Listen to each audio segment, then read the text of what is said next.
All right. Fire when ready. The bye week, I'm sure, as coaching staff affords you guys the opportunity to do a lot of self-scouting, a lot of reflection on the past 9 games. What is the opportunity with this bye week for you guys as coaches? Yeah, definitely, like you said, diving into a really, really extensive self-scout, and looking for efficiency, what we're good at, what we're not good at, see if we need to tweak some things we're doing schematically. Also gives us an opportunity to emphasize things we're doing well, or possibly even eliminate some stuff that we're not doing so well, and so we're definitely looking forward to diving into that and being able to come out of the week with some hard information that we can use. You mentioned last week in Florida that the run game was evolving and that you were hoping to see some more growth. You guys, or did you see growth in that Miami game, and any encouraging signs from that running game effort? Absolutely, yeah. Certainly has been something I've talked to you guys about throughout the course of the year, of wanting to be able to develop our personality in the run game. And even when things didn't start with the most efficient or best numbers in the first half, we were able to kind of get our momentum going and hit some of those same concept runs. So I was pleased to see that growth throughout the game, some adjustments made on the sideline by Coach Tice and his staff, and his crew. And they really did a nice job of putting it to him in the second half from a standpoint of staying ahead of the chains in the run game. It was good to see. You hadn't gotten anywhere with the run, and then you face this 3rd and 3 where you run it and you get it, and that seemed to set up a lot of things. Is that kind of the moment of truth as a play caller? Like, am I going to stick with this or am I not? Yeah, I certainly want to show confidence and faith in the guys that put together the plan and the guys that go execute the plan. And we felt good about that play throughout the course of the week. And it was a moment, like you said, where I could have gone with something else, but thought, hey, this has looked good all week. I'm going to show my faith and trust in those guys. They did a great job executing, and we picked up the first. So it definitely was a momentum starter, if you will, and I think it lends itself to the hard work that everyone's put in throughout the year. We just happened to have a little more success on that play than maybe like the one we had in Buffalo. Very similar situation. What did you see from Jarrett, why he was so effective on Sunday? Jarrett works really hard at doing the little things right. And we knew that we could create a couple matchups for him, and that was something that we worked on in Sarasota throughout the practice week.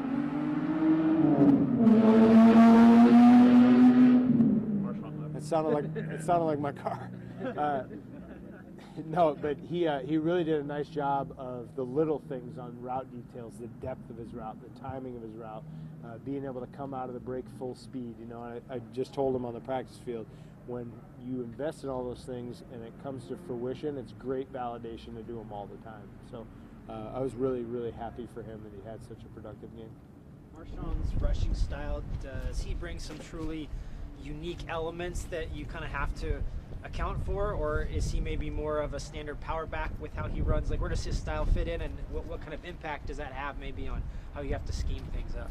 Yeah, each back has their own style. One thing that we don't want to do is get pigeonholed into only doing certain runs with certain players, but there are schemes that certain backs on our roster are a little bit more effective at. So we want to be able to give them a chance to highlight their skill set, certainly.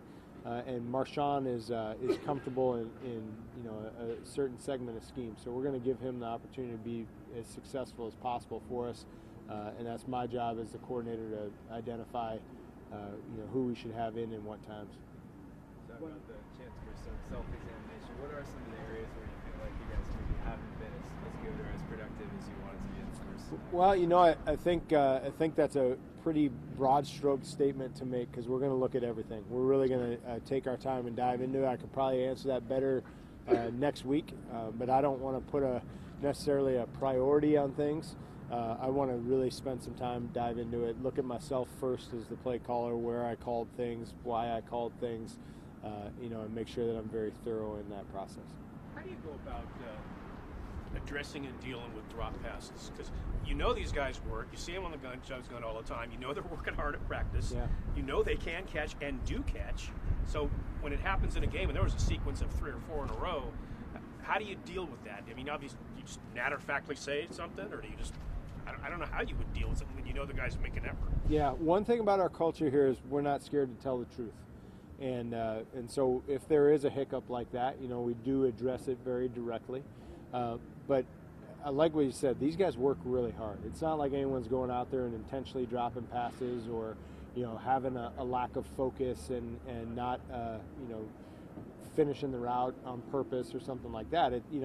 For us, we look at it as how can we coach them better out of the information we get. So if it's a certain route type, or if it's a certain ball placement, or if it's a certain way they're cutting, an in cut or an out cut, or breaking to his right or breaking to his left, those are the things that we got to drill down, and that's the job of coaches, to get their players better, identify the problem areas, and continue to work. But I think it also falls into the category that you spoke of with the third down run. You never want to show a lack of confidence to someone just because they had a hiccup of a drop. We understand that people work extremely hard at their craft out here, and I trust that those players are going to step up to the plate and do a better job on their next opportunity. So you'll never see me losing confidence in someone because of a hiccup like that. Could it sometimes be as simple, Todd, as practicing with a wet ball? Because you faced it in Buffalo, you faced it in Miami too. We had that downpour right before kickoff where they're not used to it, and teams in Miami, teams in Buffalo are used to inclement weather. Yeah, we certainly have done a decent amount of that the last few weeks. We'll sit out there with a Gatorade bottle. Adam Johnson, one of our equipment guys, works tirelessly to help us have all the tools we need to practice, and we sit out there and play catch, not only taking snaps under center with a wet ball, but throwing to the receiver. So yeah, we've definitely put some time into that, and any ways we identify as problem areas that we can work on, we will and have, and we'll continue to try to get better at. As simple as getting that Gatorade bottle and squirting it down? Yeah. What was your reaction when Marshall picked up that fumble and started, then he went airborne? I think I started screaming, "Get down," as soon as he touched it. You haven't had many rookies to deal with on the offensive side of the ball in terms of playing, but what progress have you seen, like from your two rookie linemen and stuff, and as the season's gone on? They've been inactive most of the time, but I'm sure you guys chart that kind of thing. What do you think Absolutely. about how they've done? Yeah, they worked extremely hard on the show team, and we try. Tim Holt does such a good job in that show team huddle of looking up at the cards and trying to put it in our vernacular. So those guys are, learning our system and growing at the techniques and double teams that we'd ask them to do, and they've done a nice job in that. And then we also sprinkle them in for the vets, because you never know when somebody's number is going to be called. We talk a lot about the next man up mentality around here, and those guys are preparing themselves to play and be ready when called upon. And so I've been pleased with their growth. It's been nice to see how hard they work, and that they don't become distant in the game plan or don't take notes because they don't think they're going to play. They've been on point, and I think that they're growing. What did you see in Marshawn last week coming back from suspension? I think Jack used the word rejuvenated. Did you see a little different Marshawn last week in practice? Yeah, he seemed to be very energetic. I think he was very happy to be back around his teammates. I told you guys a number of times, he is a really good teammate, and he's energy to have around. So I think it was good for everybody to have him back and get back to work as a whole unit. Any idea what the name of his handshake celebration was? Seemed like a businessman special. I have no idea. All I know is I had some good fist pumps on the sideline. That's about all I got. We good? Thanks, guys. Have a good one.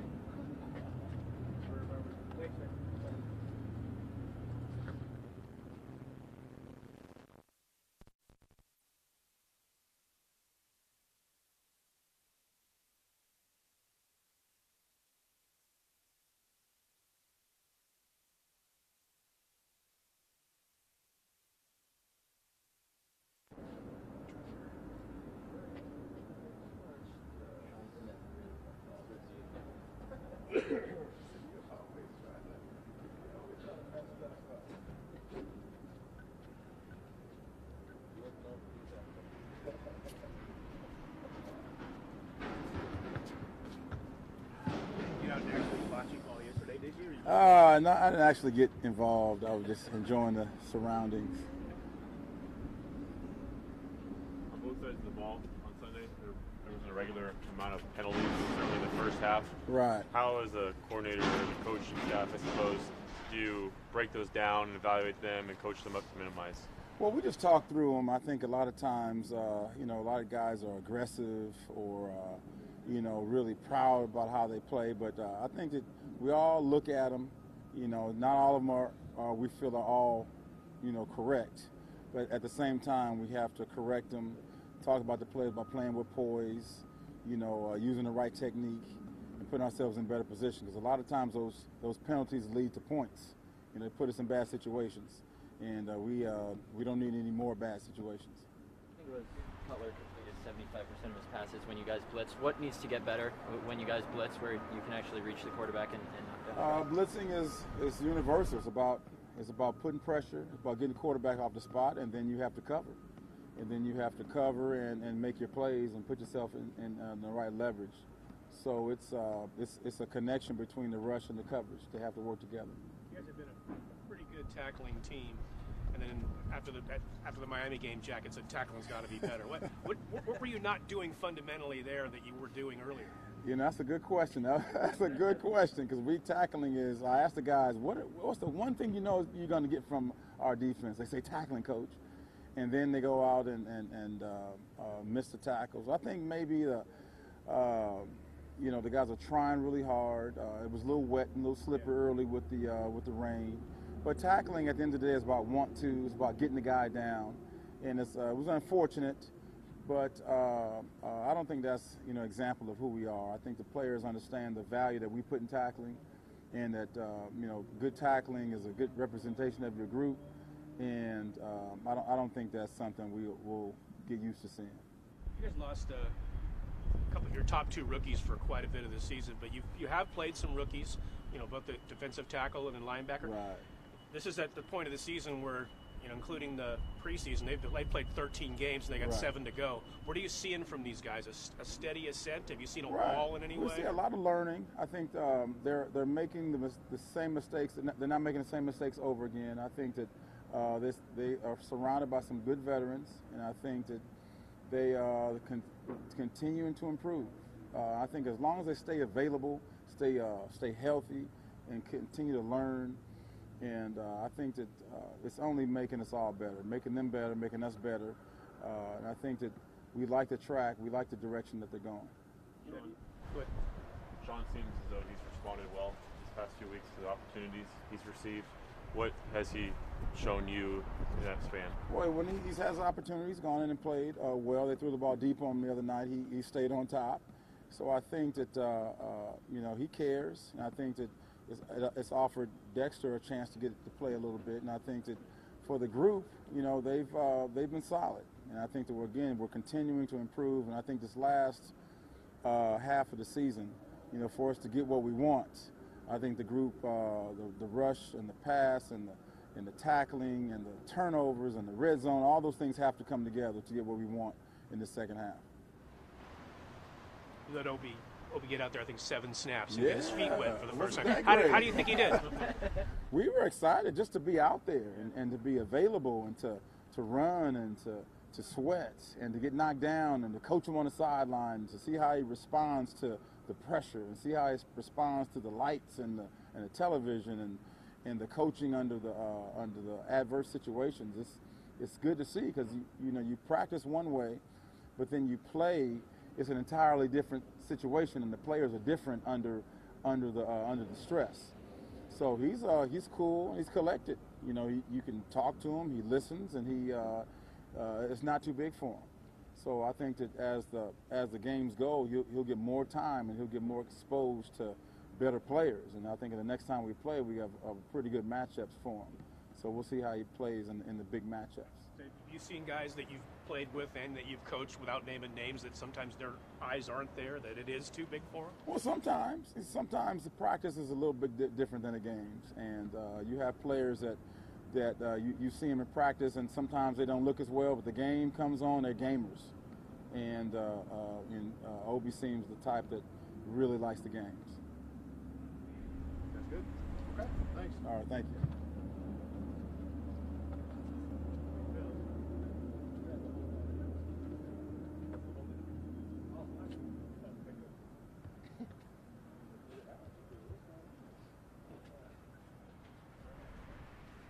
Yep.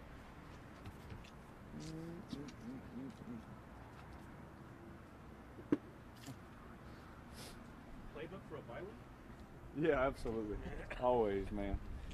it's a good time to get ahead, to be honest, especially against a good team. So I've already started on that. What do you tell some of the rookies who this is their first bye week, just how to handle themselves physically, mentally on the bye week? Yeah, so a lot of our rookies are guys that are on the practice squad or show teams, and so they don't get their workload is different this week. Wednesday and Thursdays are their big days. So you make sure they know they still need to be running, they still need to be lifting hard and getting in shape, so that when we need the looks next week, they don't come out here and pop a hammy or something like that. And so those are just little things that I've seen over the course of my 4 years that could help those guys. Yep. You were on the ground on the play, but I'm sure you have the video of Marshall picking up the ball and running. And have you guys? I know he was joking about it. Have you guys kind of given him a hard time about it? Yeah, absolutely. I think Coach Del Rio said it best. When a big man gets the ball, all he sees is green grass and opportunity, and the opportunity was there. It just didn't end up the way he wanted. You talked in the past about sort of the balance between wanting to play fast and get the ball out fast, and also maybe take a little bit of time to let plays develop. Yep. Sunday, you did on average hold the ball a little bit longer. Was that a conscious effort on your part, or was that maybe part of the game plan? No, it has to do with like the coverages they play and how they're matching certain things. We're good, guys. It has to do with the coverages they play, how our protection, are they making us hot with certain blitzes and different things. I'm not going to bore you with all of it. There's so many things that go into it, but it was not conscious. It was just, there was a couple times where we were able to hold on to it. You're leading receiver in a number of different categories. Wow. Jared Cook is. Uh-huh. Obviously the chemistry has been built, but just to have that option in the middle, Yeah. how has that kind of altered maybe how you go about things? Like, has it? Yeah, absolutely. Just having such a target like that. Absolutely. Those throws are closer. 90% of the time he's going to be somewhere in between the hashes, or at least inside the numbers, right? And so those throws are closer. The ball's in the air less. He does a good job of running with speed and getting vertical on all of his routes. So you never know what route it is, because if you wait too long or if you sit on something, he can run right by you. As we saw, I think it was it the first third down. He ran, by the linebacker, and so if you hesitate for 1 second, he can run by you. But also his ability to run all the routes, inside, outside, all those things. It's really quarterback's best friend. That and a good offensive line. Those two are a good thing to have. It takes a lot of pressure off a lot of the other guys as well. And play before the end of the first half, we're 1 second to spare. Yeah. Metcalf comes out and kicks it. It's got to be closer than you want to cut it. But Jack had said, no, it was perfect. Except, 1 second, really? If that's what he said, we'll go with that. I'm on his side. Were you concerned? You must have been concerned, though. To be honest, so TD told me in the headset, he said, hey, we're going to go such and such play. Just make sure to let these guys know, get down, we'll get the timeout. And it was just like, you guys know how TD and I are. We're just super calm and just, okay, we're just going to do what we're told, And so we were able to execute it. And then, as you can see, as I threw the ball, I'm already jumping up, trying to scream timeout. Rodney's mid-block going timeout, So we had some heads-up guys, but, it worked out well for us. And obviously it helped us, with the ending score of the game. We needed those 3 points. I want to be totally sensitive to this topic, not given its nature, but you posted a biblical passage yesterday on Twitter without any real context. I just want to ask if you had any sort of context to it. Oh, no. See, and I know you have to ask. It had nothing to do with what was said. I don't give false claims any due. If you see anything, you see I've posted a lot of scriptures. And literally, you could ask anybody who has the YouVersion Bible app. That was the scripture of the day. And I just posted it. And then everyone started, shade this and all that. Okay, I'm bigger than that, I don't pay any mind to that kind of stuff because it detours, making false claims about somebody before you know them, and about a group of guys. That has no business in our world. If we're trying to, promote peace and love, I don't think that has any place. What did you think of how Marshawn came off of his suspension, and he seemed to run with a lot of drive? And, Yeah, absolutely. passion I thought, his helmet came off a couple times. That stood out to me. I told him he might need to cut his hair. He said, no chance. But, having him back there, the way he can run physically, how gifted he is with his vision. And as you saw when he got in on the trap play, he got up into the second level, third level, and he can make somebody miss and, go, and, the more we can, help him, do that and those kind of things, it's going to be better for our offense. So having him back was awesome. Obviously, he had the 2 touchdowns, and I don't even know if there was a thought in my head to throw that second one. I'd make sure I give him the ball. How beneficial is it to have the bye week right in the middle of the year to reset, recover? I think we can all feel, everyone that's always here every week, it's a perfect time. We got to win. We know what's ahead of us. Let's recharge a little bit. Let's, and get fresh, get some guys healthy that are banged up. This is a great time to, try and get healthy again, for everybody. Even if they're not on their injury report, somebody's dealing with something, and so you need to, try and get, back to full speed as best you can. And then now we have a little mental break too. I think that's the biggest thing for me is, we joked about, me having my iPad or my playbook, and but it's not to the same level. I have a process that I've done for the last, 3 years, so I'm gonna do it again this year, and how I go about the bye week to get ahead. But at the same time, this is a time to recharge up here, have fun with your family, spend time with your kids, and take your wife out to eat. That's more important this week. Johnny had his celebration, which he called the drop, I guess. What was Marshawn's about? It's like that businessman special, shaking everybody's hand. I thought, and now you got to correct me if I'm wrong, I thought he's done that since Seattle. I've seen, at least I thought I remembered him doing that. And I don't know, he just started doing it. The first time I noticed is on game day. What was the first preseason game at home that we played? The Rams. And he comes out and we're like high-fiving, and he goes shaking people's hands. Okay, that's what we're doing. All right. That's the first time I noticed it. I was like, all right, whatever you want, man. Just keep running hard. But yeah, Johnny's. And by the way, I just thought Johnny did this after the game. Then I saw what he did. I had nothing to do with that. Nothing to do with that. Sure. No, 0%.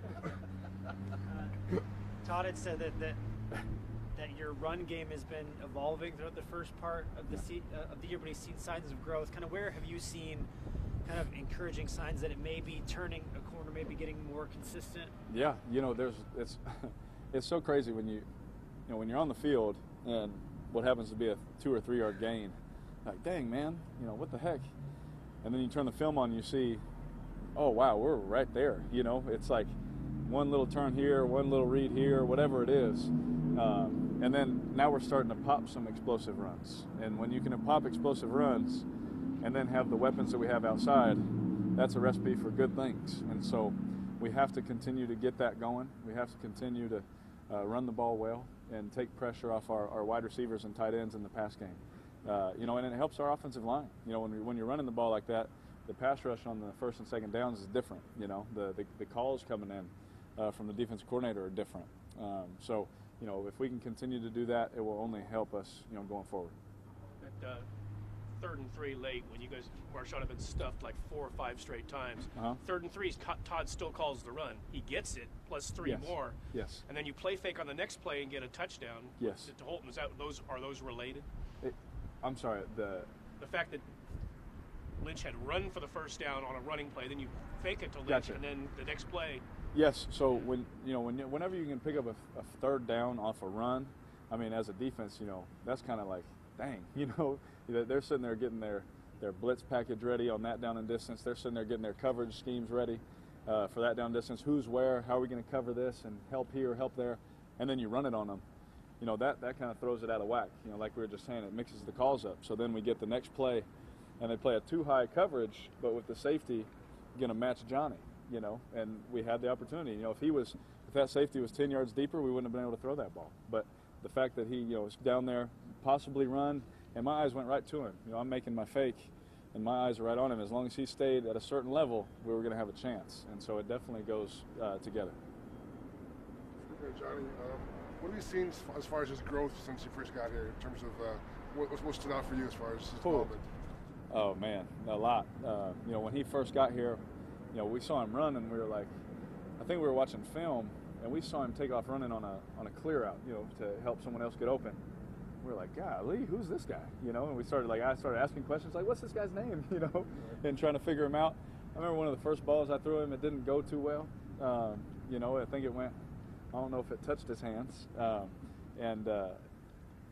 We go right after that day. I was like, dang, this poor guy, he's got all this juice, you know, speed, and you know, oh man, I don't know, you know. And the next day, he just came out and started balling, running routes,